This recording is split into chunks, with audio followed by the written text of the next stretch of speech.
السلام علیکم ناظرین، مفتی صاحب کے مزید بیانات سننے کے لیے ہمارے اس یوٹیوب چینل کو سبسکرائب کریں، بیل آئیکن کو کلک کریں۔ اللہ تعالیٰ عنہ کی عمر پاک 7 سال کی ہے اور 7 قرتوں کے ساتھ آپ حافظ قرآن ہو چکے تھے، حافظ قرآن ہو چکے تھے۔ عزیزان گرامی، یہاں تو 7 سال کی عمر میں ابھی بچے کو قرآن کا پہلا پارہ پڑھنا نہیں آتا، دیکھ کر کے وہ اللہ کے ولی تھے اور اللہ تعالیٰ نے انہیں علم لدنی عطا فرمایا۔ علم لدنی کہتے ہیں جو غیب سے دیا جائے۔ جب گھر صاف ستھرا ہو، ماں باپ کی تربیت اچھی ہو تو فیض بھی اللہ تعالیٰ کی طرف سے جلدی اترتا ہے۔ یہ ماحول کا بھی اثر ہوتا ہے۔ سادات کا گھرانہ تھا، ظاہر سی بات ہے عقل بھی وراثت نبی میں پائی تھی، علم وراثت علی میں پائی تھی۔ حضرت مخدوم اشرف سمنانی رضی اللہ تعالیٰ عنہ 14 سال کی عمر کے ہو رہے تھے، 7 سال میں حافظ قرآن ہوئے۔ 14 سال کی عمر میں جتنے علوم متداولہ اس وقت تھے، معقولات، منقولات، منطق، فلسفہ، زجر، ساری چیزیں، علم مناظرہ، علم مقابلہ، علم تصوف، علم فقہ، علم تفسیر، علم اصول حدیث، علم حدیث، یہ تمام علوم متداولہ سے فارغ ہو کر آپ 14 سال کی عمر میں مفتی کامل بن چکے تھے۔ 14 سال کی عمر میں مفتی کامل بن چکے تھے۔ اب ظاہر سی بات ہے 14 سال کی عمر کا حافظ، قرات سبا کا قاری، بہترین عالم دین، مفتی کامل، فاضل، محدث، فقیہ، مفسر، 14 سال کی عمر میں یہ سب کچھ اللہ نے انہیں غیب سے عطا فرمایا۔ لیکن اس وقت کے علماء کا کہنا یہ ہے، مخدوم اشرف سمنانی رضی اللہ تعالیٰ عنہ مدرسے سے نکلتے تھے، ظاہر سی بات ہے علماء کا ایک انداز الگ ہوتا ہے، علم جب آئے تو اس کا انداز الگ ہوتا ہے۔ تو مولانا کہتے ہیں نا، اب جو علم دین حاصل کیا ہے اسے کیا کہتے ہیں؟ مولانا۔ تو اس زمانے کے علماء کہتے ہیں اکثر ہم نے اشرف کو مولانا اشرف کم دیکھا، فقیر اشرف زیادہ دیکھا۔ فقیر اشرف کا مطلب کیا ہے؟ ان کے اندر طمع، حرص کچھ نہیں، بلکہ علم حاصل کرنے کے بعد اور اس کم عمری میں اتنے مقامات حاصل کرنے کے بعد بھی زہد کی طرف زیادہ توجہ تھی، ترک دنیا کی طرف زیادہ توجہ تھی۔ اللہ ان کا صدقہ ہم غریبوں کو عطا فرمائے۔ حب مال، حب جاہ، حب دنیا، یہ ایسی غلاظتیں میرے عزیزوں کے مومنین کو تباہ کر ڈالتی ہیں۔ مخدوم اشرف سمنانی رضی اللہ تعالیٰ 14 سال کی عمر میں کن کن علوم سے آپ بہرہ مند ہو چکے تھے؟ حافظ، قاری قرآن، وہ بھی 7 قرأتوں کے امام، عالم دین، فاضل دین، مفتی کامل، مفسر، فقیہ، محدث، یہ سب ہونے کے بعد 15ویں سال کی آپ کی عمر مبارک تھی۔ میں شروع سے چل رہا ہوں آپ کی سیرت طیبہ پر۔ 15ویں سال کی عمر تھی، آپ کے والد ماجد سید ابراہیم رحمۃ اللہ تعالیٰ علیہ کا وصال ہوا۔ آپ کے انتقال کے فوراً بعد ہی 15 سال کی عمر میں تخت شاہی پر آپ کو بٹھا دیا گیا، بادشاہت کا تاج آپ کے سر پر رکھ دیا گیا۔ کسی نے یہ نہیں کہا کہ 15 سال کا بچہ کیا بادشاہ بنے گا، بلکہ اس وقت کے جتنے سرور تھے، بڑے بڑے کچ کلاہ تھے، سبوں نے اپنے سر جھکا لیے، اس لیے کہ مخدوم اشرف سمنانی رضی اللہ تعالیٰ 15 سال کی عمر میں جب کرسی شہنشاہیت پر جلوہ بار ہوئے تو آپ کے فیصلوں کو دیکھ کر کے لوگ اش اش کر جاتے تھے۔ آپ کے احکامات کو دیکھ کر کے ایسا لگتا تھا جیسے کوئی 80 سال کا تجربہ کار بادشاہ اس کرسی پر بیٹھا ہوا ہے۔ 15 سال کی عمر میں بادشاہت آپ کے کندھوں پر آ چکی تھی، لیکن اس بادشاہت کو آپ نے سرے سے انکار ہی نہیں کیا، ختم ہی نہیں کیا، بلکہ اس کو سنبھالا۔ کتنے سال؟ 10 سال تک اس عدل کی کرسی پر آپ قائم رہے اور پورے سمنان کو عدل و انصاف سے بھر دیا۔ پوری دنیا میں اس وقت سمنان کا سکہ چلنے لگا اور ہر کوئی یہ کہتا تھا کہ اور تو اور بادشاہ بیٹھتے ہیں کرسیوں پر، لیکن سمنان کی کرسی ایسی ہے جس پر نائب رسول اور آل رسول بیٹھا ہوا ہے۔ یہ کرسی سمنان کی کرسی کی خصوصیت تھی، رسول اللہ کا بیٹا بیٹھا ہے اور رسول اللہ کا نائب بن کر بیٹھا ہے، علم دین کا وارث بھی ہے اور زہد و اتقا بھی ہے اور اللہ رب العزت کی عطا کردہ بے شمار نعمتوں سے سرفراز بھی ہے۔ مخدوم اشرف سمنانی رضی اللہ تعالیٰ 10 سال اس کرسی شہنشاہیت پر جلوہ بار رہے۔ اس کے بعد معاملات ایسے تھے کہ اس بادشاہت کی کرسی پر رہتے ہوئے بھی آپ کا دل رات کے وقت مصلی کی طرف لگا رہتا، دن بھر اگر رعایا کے معاملات دیکھتے، وزراء سپاہیوں کے حالات دیکھتے، رات کے وقت آتے اور تنہائی میں پوری رات مصلی پر گزار دیتے تھے۔ رات کا ایک مختصر حصہ آپ سونے کے لیے رکھتے، بلکہ 1/3 حصہ مکمل عبادت الہی کے لیے آپ نے وقت کیا تھا۔ ہے کوئی آج کا تھوڑے سے پیسے جس کے پاس آئیں وہ کھڑا ہو کر کے دکھائے رات کو؟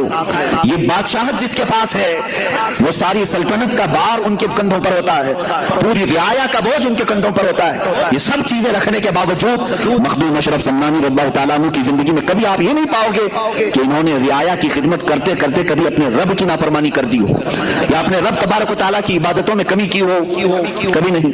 दिल उसमें लगा ही रहता। और आज के हालात के एतबार से मैं आपको बताऊं, गुरबा और मसाकीन का इबादत करना तो ठीक है, इसीलिए मस्जिदों की सफ़ों में ज्यादा तौर पर गुरबा नजर आते हैं। गरीबी अच्छी भी है और कभी कभार गरीबी ये जहमत बन जाती है अगर ये कुफ्र की तरफ ले जाए। अल्लाह तबारक व तआला इतना दुनिया में रखे कि इज्जत के साथ हलाल खाएं और हलाल के साथ हमारा खात्मा हो, ये जिंदगी अच्छी है।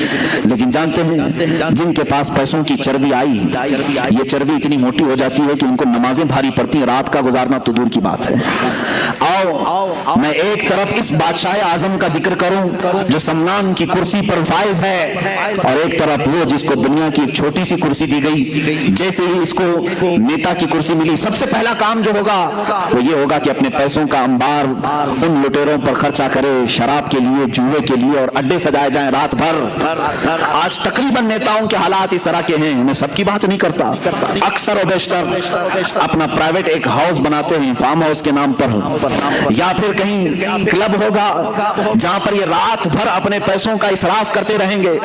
कुर्सी इसीलिए इन्होंने हासिल की कि रातों को अय्याशी की जाए, और सम्मान की कुर्सी इसलिए हासिल की गई थी कि मुसल्ले पर दिल की लज्जतें हासिल की जाए, अपने रब की बारगाह में लज्जतें हासिल की जाए। मेरे अजीजों, दुनिया जिसके पास आई उनमें से बहुत कम ऐसे लोग हैं जो इम्तिहान में कामयाब हो जाते हैं, वरना अक्सर को इस दुनिया ने, इस दौलत ने रब तबारक व तआला से दूर कर दिया है। हमने तारीख में ये बात भी पढ़ी, बारगाह रसूल करीम सल्लल्लाहु तआला अलैहि वसल्लम में एक शख्स हाजिर हुआ, उसने कहा गरीबी इतनी है कि पहनने को कपड़े नहीं होते। हुजूर ने फरमाया सब्र कर, तेरे लिए इसमें अच्छाई है। बार बार उसने दुआ की, दरखास्त की। अल्लाह के हबीब सल्लल्लाहु अलैहि वसल्लम ने एक बकरी दी और कहा जा इसमें अल्लाह तुझे बरकत दे। उस बकरी में इतनी बरकत हुई कि बच्चे बकरी के बढ़ते गए। उस शख्स को मदीना छोड़ना पड़ा, बकरियों का रेवड़ रखने के लिए मदीने के बाहर एक मैदान में रहना पड़ा, और वहां रहते रहते इतनी बकरियों की फौज उसने जमा की। हुजूर अकरम सल्लल्लाहु तआला अलैहि वसल्लम ने साल में ज़कात तलब करने के लिए अपने आमिलीन को भेजा, कहा अल्लाह रब्बुल इज्जत का हुक्म है जिसके पास 100 बकरियां हो उसमें से 5 बकरियां ज़कात में निकाली जाएं। जब उस शख्स के पास आए आमिली ने ज़कात, तो हिसाब लगाया गया तो कई 100 बकरियां सिर्फ ज़कात में जा रही थी। उसने मना कर दिया कि मैं इतनी बकरियां ज़कात में नहीं दे सकता। ये वही शख्स है जो अपनी कमजोरी और गुर्बत की दरखास्त लेकर के, शिकायत लेकर के बारगाह रसूल में हाजिर हुआ। उसके बाद सिद्दीक़ अकबर रज़ियल्लाहु ताला अन्हु के जमाने में भी उस शख्स ने ज़कात नहीं दी। यहाँ तक कि रिवायात में ये मिलता है हज़रत उमर फारूक रज़ियल्लाहु ताला अन्हु के जमाने में एक तूफान ऐसा आया कि उसकी सारी बकरियां मर गई, पूरा का पूरा खत्म हो गया, और ये जैसा था वैसे ही हुआ, और निफाक कुफ्र की हालत में उसकी मौत हो गई। मेरे अजीजों, कभी कभार माल अल्लाह और उसके रसूल से दूर ले जाता है, इसीलिए कुरान ने कहा इन्नमा अमवालुकुम व औलादुकुम फितना, तुम्हारी औलाद और तुम्हारा माल तुम्हारे लिए आजमाइश है। अल्लाह तुम्हें यह देकर आजमाता है कि जब मैं तुझे माल दे दूं तो मेरी बारगाह के साथ लगा रहता है, या फिर छोड़ करके दुनिया का तू तलबगार हो जाता है। अजीजा ने गिरामी, सैयदना उमर फारूक रज़ियल्लाहु ताला अन्हु के घर में जब कभी तोहफे आते, दौलत आती तो रोने लगते। आज दौलत की किसको जरूरत नहीं है, हमको भी है, आपको भी है, हम कमाते हैं घर चलाने के लिए। अमीरुल मोमिनीन उमर फारूक रज़ियल्लाहु ताला अन्हु के घर जब कुछ बड़ा तोहफा आता या दौलत आती तो रोने लग जाते। पूछते कि क्यों? फरमाते हैं दौलत जब भी आती है तो साथ में अल्लाह का इम्तिहान भी आता है। मौला मुझे आजमाना चाह रहा है, कहीं मैं इसके जमा खर्च के हिसाब किताब में अल्लाह की इबादत को न भूल जाऊं। हमने देखा है हिसाब करते करते तो रात गुजर गई, 2 रकात पढ़ने की तौफीक नहीं मिल सकी।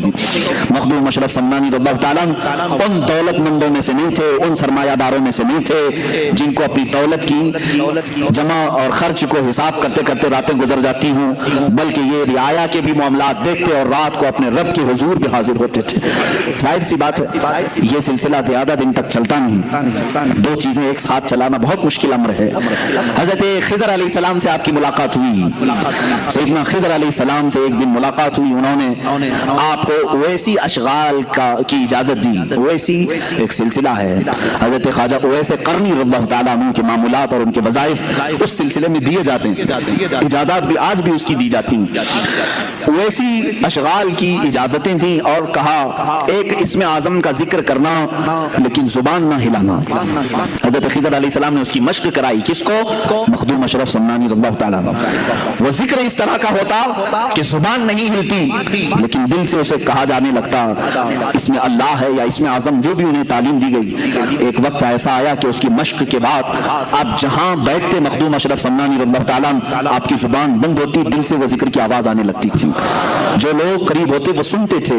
ये पासे अनफास इसको कहते हैं, सांसों को रोक लेना, ये भी इसमें तालीम दी जाती। चंद दिनों के बाद जब जिक्र की लज्जत किसी को मिलने लग जाती है तो फिर दुनियावी तमाम तर समरात में उसका कोई दिल नहीं लगता। आखिर वो दिन भी आया जब आपको इस बादशाहत से और इस कुर्सी से मैदान हटता गया और इसकी तरफ से आप दूर होने की कोशिश मुसलसल करते रहे। अपनी वालिदा माजिदा के पास हाजिर हुए, कहा बस हो गया, मैंने 10 साल इस सल्तनत को चलाया, कहीं पर भी मैंने अल्लाह और उसके रसूल की नाफरमानी नहीं की, अदल से मैंने पूरे सिमनान को भर दिया। अब मैं चाहता हूं कि मेरी बकिया जिंदगी अल्लाह के हुजूर में फक्र के साथ गुजारूं, फक्र के साथ गुजारूं, ज़ुहद के साथ गुजारूं। माँ ने इजाजत दी। हजरत मखदूम अशरफ सन्नानी रज़ियल्लाहु ताला अन्हु जैसी माँ से गुफ्तगू करते दूसरे ही दिन रियाया को तलब किया, सारे सिपाहियों वजीरों को, और सल्तनत का ये पूरा मजमा जब जमा हुआ तो आपने अलल ऐलान अपना ताज निकाल कर अपने छोटे भाई हजरत सैयद मोहम्मद आरफ रहमतुल्लाह ताला अलैह को पहनाया और कहा मेरे बाद इस तख्त के जानशीन ये हैं। उनके छोटे भाई थे, आपका नाम अशरफ था, उनका नाम आरफ था। हजरत सुल्तान सैयद मोहम्मद आरफ रहमतुल्लाह ताला अलैह को पहनाया और उसी वक्त रखते सफर बांधा कि मैं अब सफर के लिए निकल चलता हूँ। कहाँ जाएंगे? औलिया कामिलीन जब सफर के लिए उठते थे तो उनकी मंजिल सिर्फ अल्लाह रब्बुल इज्जत की रजा होती, कोई पर्टिकुलर गांव नहीं होता, वो निकल चलते थे। बस मुझे इस सिमनान की शाहाना जिंदगी से निकलना है। आपकी वालिदा माजिदा ने कहा ये अलल ऐलान मत कहो, सादात की ये कुर्सी है, बादशाहत कई सालों से हमारे खानदान में चली है, तुम जा रहे हो ठीक है, लेकिन एक काम करो, चंद वजीरों को सिपाहियों को साथ में ले जाओ ताकि दुनिया ये समझेगी कि बादशाह किसी मुहिम पर जा रहा है, फिर लौटेगा। आपकी माँ के हुक्म पर आपने चंद वजीरों और सिपाहियों को साथ लिया और निकल पड़े। समनान के हुदूद से जब बाहर आए, आप जब समरकंद की तरफ, जो आज उज़्बेकिस्तान का एक इलाका है, पहले जो रशिया में था, उस तरफ की आपने सफर का इरादा फरमाया, बीच रास्ते में सारे सिपाहियों और वजीरों को वापस कर दिया और कहा अब इस सफर में मुझे तन्हा छोड़ दो, मैं हूं और मेरा हामी व नासिर व मददगार मेरा मौला है। सफर पर निकले मखदूम अशरफ सन्नानी रज़ियल्लाहु ताला अन्हु जिस वक्त सफर के लिए निकले थे उस वक्त आपकी उम्र सिर्फ 26 साल की थी। यहाँ से दो चीजें मुझे मिलती हैं, जिंदगी गुजारने के लिए अल्लाह ताला ने तुम्हें दो तरीके की नियामतें अता की हैं। जब तुम्हारे पास माल आए तो इससे लुत्फ उठाओ, माल आए, दुनिया आए, इससे लुत्फ उठाओ अल्लाह की इबादतों के साथ, लेकिन मैं ये चाहता हूं कि कभी फक्र और ज़ुहद को भी इख्तियार करना चाहिए। ये मेरे लिए, अपने लिए भी नसीहत है और सबके लिए भी नसीहत है। हमने इन औलिया कामिलीन की जिंदगी में देखा, ये तख्त पर भी बैठे हैं और गुदड़ी भी पहने हैं। जिंदगी में कभी आपके ऐसे भी मामलात हों, आज आपने बहुत आलीशान बंगला बनाया है, अच्छी बात है, मैं इसके खिलाफ नहीं जाऊंगा, आपकी बड़ी सी बड़ी इमारत बनाओ, अच्छे घर में रह रहे हो, लेकिन कभी ऐसा भी करो कि जिंदगी में एक दिन अपने सारे बच्चों को लेकर कहो कि आज हम फाका इख्तियार करेंगे, दुनिया को दिखाने के लिए नहीं, हम सिर्फ खजूर पर सहरी करते हैं, खजूर पर इफ्तार करते हैं, इसलिए कि अल्लाह की बहुत बड़ी नेमतें हमारे पास मौजूद हैं, लेकिन अल्लाह को इज्ज़ व इंकिसारी और फक्र व फाका भी पसंद है। यह हम अपनी जिंदगी में कर सकते हैं कि नहीं कर सकते? अच्छी नेमतें खाओ, मैं ये नहीं कह रहा कि आप बिरयानी ना खाओ, चिकन मटन ना खाओ, सब खाते रहे, आप हलाल जो चीजें खाएं, लेकिन हमारी जिंदगी में खाओ, महीने में एक दिन हो या हफ्ते में एक दिन हो, ऐसा आना चाहिए जिसमें हम ज़ुहद भी करें। ज़ुहद कहते हैं तर्क दुनिया को, ख्वाहिशात से दूरी। एक दिन मैंने इससे कबल शायद 1 साल हो गया होगा, मुंबई में हमारे बच्चों से मैंने एक गुजारिश की थी, ऐ मेरे अजीजों, आज की इस भरी भरी दुनिया में तुम्हारे लिए अगर कोई चीज ज़ुहद बन सकती है, ज़ुहद कहते हैं हर उस चीज को छोड़ देना जो अल्लाह की रजा में खलल पैदा करे, ज़ुहद इसको कहते हैं। माल खलल पैदा कर रहा है, मैं माल को छोड़ दिया, बेटा खलल पैदा कर रहा, मैंने बेटे को दूर किया, बीवी खलल पैदा कर रही, मैंने बीवी को अलग कर रखा है, तलाक नहीं, उससे दूरी इख्तियार की अपने रब की इबादत के लिए, इसको कहते हैं ज़ुहद। ये ज़ुहद है। मैंने ये अपने बच्चों से गुजारिश की थी, इस जमाने में सबसे बड़ा ज़ुहद क्या है मेरे अपने नजर में, मैं इसको बड़ा नहीं कहूंगा, लेकिन मैं अपनी میں آج کے حالات دیکھ رہا ہوں. تمہاری زندگی میں ایک دن ایسا بھی لے آؤ, ہفتے میں ایک دن یا مہینے میں, کہ میں صبح سے لے کر شام تک اس موبائل کو ہاتھ میں نہیں لگاؤں.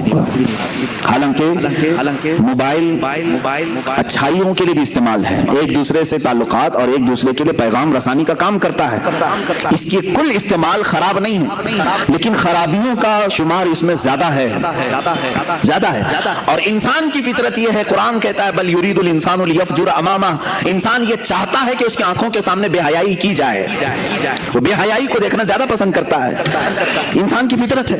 تم اگر روزہ رکھ سکتے ہو تو اس کا انٹرنیٹ کا روزہ رکھ کر کے دکھاؤ. یہ بات میں اس لیے کہہ رہا ہوں کہ آج ہر کس و ناکس اس کا ایڈکٹ بن چکا ہے. جیسے نشہ نہیں چھوڑ سکتے, اس طرح سے اس کو چھوڑنا بہت مشکل ہے. آج لوگ اپنے ماں باپ, اپنے بھائی بہن, اپنی بیوی بچوں سے تو دور رکھ سکتے ہیں, انٹرنیٹ اور موبائل سے دور رہنا ان کے لیے بہت ہی دقت کی بات ہے. کچھ نوجوانوں کو اس کا ریہرسل کرایا گیا, میں خود بھی کیا ہوں, الحمدللہ خود بھی کیا ہوں, ضروریات کے مطابق. جب میں دوسروں کو تلقین کر رہا ہوں تو خود اس پر عمل بھی کروں. جن بچوں نے مجھے رپورٹ آ کر کے بتائی کہ صبح کے وقت ہم نے ترک کر کے رکھا, دوپہر ہونے سے پہلے ہاتھوں میں کھجلی شروع ہوئی, بے چینی شروع ہوئی, کبھی آنکھوں میں بے چینی, کبھی بدن میں بے چینی. ظاہر سی بات ہے جو نشہ کا عادی ہے, نشہ نہ کرے تو اس کے جسم میں ہلچل ہوتی ہے. اسی طرح میرے عزیزوں, خواہے نہ خواہے, چاہے نہ چاہے, ہم کسی چیز کے آج غلام بنے ہوئے ہیں. اگر تم زہد کر سکتے ہو تو کر کے دکھاؤ. آج کے زمانے میں مخدوم اشرف سمنانی رضی اللہ تعالیٰ عنہ اپنی زندگی میں ایسی کسی چھوٹی چیز کو انہوں نے نہیں چھوڑا تھا.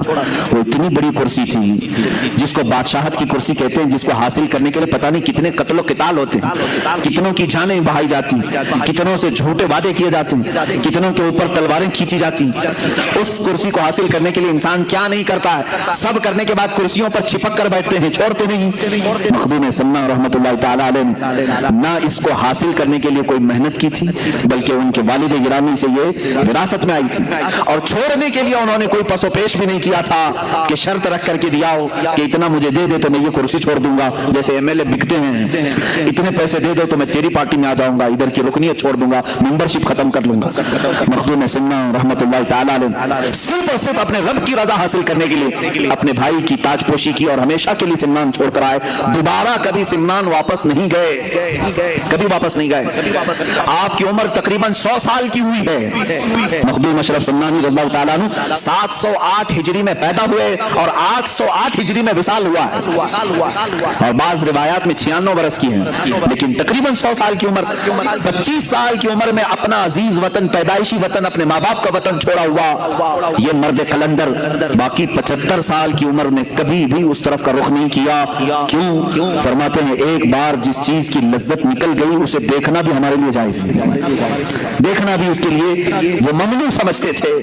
عزیزان گرامی وقار, مخدوم اشرف سمنانی رضی اللہ تعالیٰ جب نکلے تو اس کرسی کو ختم کر کے جو نکلے, چھوڑ کر کے نکلے, یہ تاریخ السلطنت کہتے ہیں. پورے رسول کریم صلی اللہ علیہ وسلم کی امت میں صرف 2 ولی ایسے گزرے جنہوں نے بادشاہت کو چھوڑا ہے, ایک حضرت ابراہیم بن ادھم, دوسرے مخدوم اشرف جہانگیر سمنانی رضی اللہ. وہ بلخ کی بادشاہت چھوڑ کر نکلے تھے اور یہ سمنان کی بادشاہت چھوڑ کر. دونوں کے حال ایسے ہی ہیں. حضرت ابراہیم بن ادھم نکلے اور گدڑی پہن کر کے دریا کے کنارے بیٹھے رہتے تھے. ایک وقت تھا جو کرسی پر بیٹھتے اور ایک وقت ایسا کہ پتھریلی زمین پر دریا کے کنارے بیٹھے رہتے. مخدوم سمنا رحمۃ اللہ تعالیٰ علیہ شاہی سواری پر سوار ہونے والے, لیکن جب سمرقند کا سفر کر رہے ہیں پیروں میں چپل تک نہیں تھے. یہ زہد آپ نے فرمایا, مجبوری نہ کہو اس کو, یہ مجبوری نہیں تھی, اپنے رب کی رضا کے لیے دنیا کا ترک تھا. جب آپ سمرقند کے راستے سے لاہور تشریف لائے تو لاہور میں حضرت سید جلال الدین بخاری رحمۃ اللہ تعالیٰ نے, جن کو مخدوم جہانیاں جہاں گشت کہا جاتا ہے, اوچھ شریف میں آپ تشریف لائے. حضرت مخدوم سید جلال الدین رحمۃ اللہ تعالیٰ علیہ نے آپ کا پرتپاک استقبال فرمایا, اپنی خانقاہ میں 3 دن تک ٹھہرایا. اس وقت کے وہ غوث تھے حضرت سید جلال الدین بخاری, اپنی خانقاہ میں 3 دن رکھا اور اس کے بعد کیا فرمایا کہ فرزند اشرف تمہارا انتظار کسی اور بزرگ کے ہاں ہو رہا ہے, تم کسی اور کی امانت ہو. کون ہے وہ بزرگ؟ مخدوم علاء الدین پنڈوی رحمۃ اللہ تعالیٰ علیہ, جو بنگال کی مالدہ کی سرزمین پر آج بھی آرام فرما ہے. یہ اس زمانے کے कुतुबुल अख्ताब थे, कुतुबुल अशराफ थे।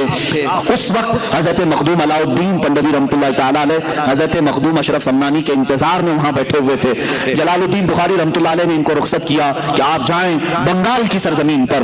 वहां से पैदल चलते हुए निकले। लाहौर की सरजमीन कहाँ है, बंगाल कहाँ है, पैदल सफर किया। बिहार के रास्ते से होकर गुजर रहे थे। बिहार में एक इलाका मनियर है, यहाँ एक बुजुर्ग हैं मखदूम शरफुद्दीन यहिया मनीरी रहमतुल्लाह ताला अलैह। ये बड़े पाए के बुजुर्ग हैं। आला हज़रत रज़ियल्लाहु ताला अन्हु ने उनका तज़किरा फरमाया है। मखदूम शरफुद्दीन यहिया मनीरी रहमतुल्लाह ताला अलैह के नामे पाक का असर ऐसा है, आज भी मेरे खुद अमाल में मौजूद है कि चेचक किसी को हो जाए, चेचक की बीमारी, हजरत शरफुद्दीन यहिया मनीरी का नाम ले लो, चेचक खत्म हो जाती है।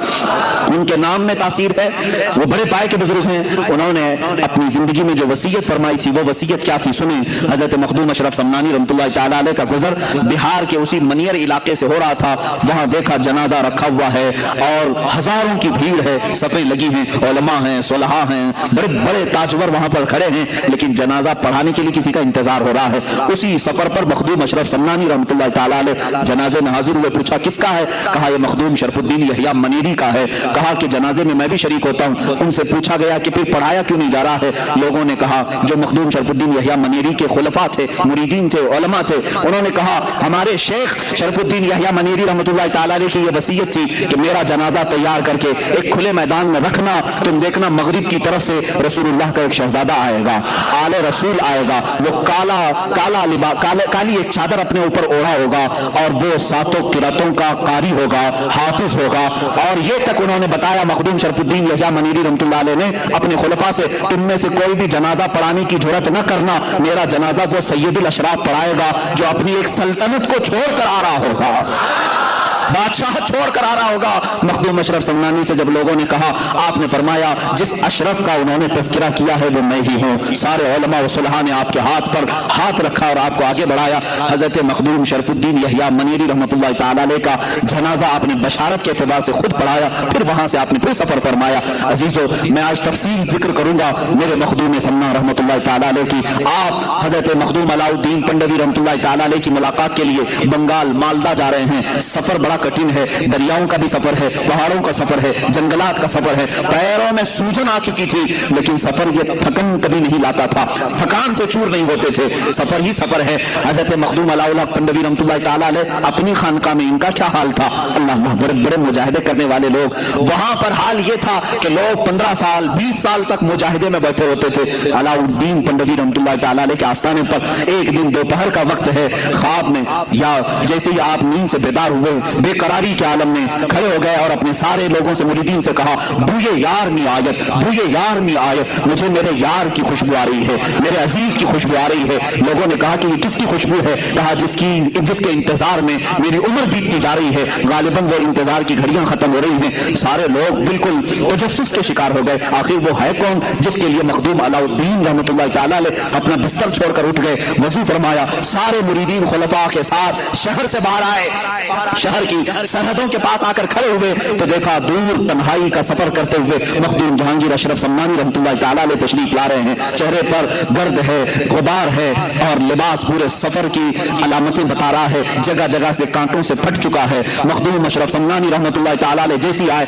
सारे मुरीदीन और खुलफा ने पूछा अपने पीर और मुर्शिद से, क्या ये वही है मुसाफिर? कहा हाँ, इसी की खुशबू मुझे शहर से बाहर तक ले आई है। आप खुद बाहर आगे बढ़ करके मखदूम सिन्ना रहमतुल्लाह ताला अलैह के चेहरे मुबारक को अपने सीने से लगाया, उनकी पेशानी पर बोसा दिया और पालकी मंगवाई। कहा कि इस सैयदजादे को पालकी पर बिठाओ। हजरत मखदूम अशरफ सम्मानी रहमतुल्लाह ताला अलैह अदब के लिहाज से आपने बैठने से इनकार किया। उसके बाद हजरत मखदूम अलाउल्लाह पंडवी रहमतुल्लाह ताला अलैह खुद पालकी पर बैठे और इस शहजादे आजम को अपने साथ बिठाया, खानकाह ले आए और उसके बाद उस दिन जश्न का माहौल था। भला मुझे बताओ, कोई पीर अपने एक मुरीद का इंतजार कर रहा हो, कोई शेख अपने एक खलीफा का इंतजार कर रहा हो। हजरत मखदूम अशरफ सम्मानी रहमतुल्लाह ताला अलैह खानकाह में आए हैं तो मुरीदीन की बातें सुनो, क्या कहते हैं? कहते हैं बरसों बाद ऐसा लग रहा था ठंडी रातों में कोई एक सूरज तुली हुआ है, इसलिए कि जश्न का समा था, हर जगह उजाला ही उजाला था। दो चेहरे इतने चमकते थे, एक अलाउल पंडवी का, एक मखदूम सिन्ना का। दस्तरखान बिछाया गया है, दस्तरखान बिछाया गया, एजाज में रोटियां रखी गई, सालन लाए गए और वहां पान की गुलोरियां पेश की जाती थी, पान खाए जाते थे। मखदूम सिन्ना रहमतुल्लाह ताला अलैह दस्तरखान पर सामने बैठे हैं। अलाउल पंडवी रहमतुल्लाह ताला अलैह सबसे पहला जुमला क्या फरमाया? औलिया का दस्तरखान भी कैसा होता है। कहा दश्त लाओ हाथ धुलाने के लिए, हम भी दस्तरखान पर हाथ धुलाते हैं। मखदूम सिमना से उनके शेख ने कहा बेटा फरजंद अशरफ अपने हाथ धो लो दुनिया की हर लज्जत से, दुनिया की हर लज्जत से हाथ धो लो। आपने हाथ धोते हुए अपने शेख से कहा कि हुजूर वाला मेरे मुर्शिद गिरामी, आपका ये बेटा, आपका ये फरजंद दुनिया की सबसे बड़ी दौलत जो कुर्सी होती है उस बादशाहत से ही हाथ धो करके आया है, और आपने हाथ धो करके दस्तरखान पर खाना शुरू फरमाया। तो चार लुकमे सबसे पहले मखदूम हलाउल हक बंदगी रहमतुल्लाह तआला अलैह ने अपने हाथ से उनके मुंह में रखे, और एक एक लुकमे पर कहा कि कौन कौन सा लुकमा था। एक तरीकत का था, एक मारिफत का था, एक असरार रमूज का था, एक हक्कानियत को पूछने वाला था। ये चार लुकमे खिलाने के बाद अपना साफा, अपना अमामा निकाला, मखदूम जहांगीर अशरफ सम्मानी के सर पर बांधा और कहा बेटा फरजंद अशरफ, मैं जमाने से इस खिरके को संभाला हूँ, सिलसिले चिश्तिया सुल्तान गरीब नवाज रज़ियल्लाहु तआला अन्हु की बारगाह से आया हुआ ये अमामा आज तक मेरे पास अमानत था। इस सिलसिले चिश्तिया की सारी अमानतें मैंने तुम्हारे सर पर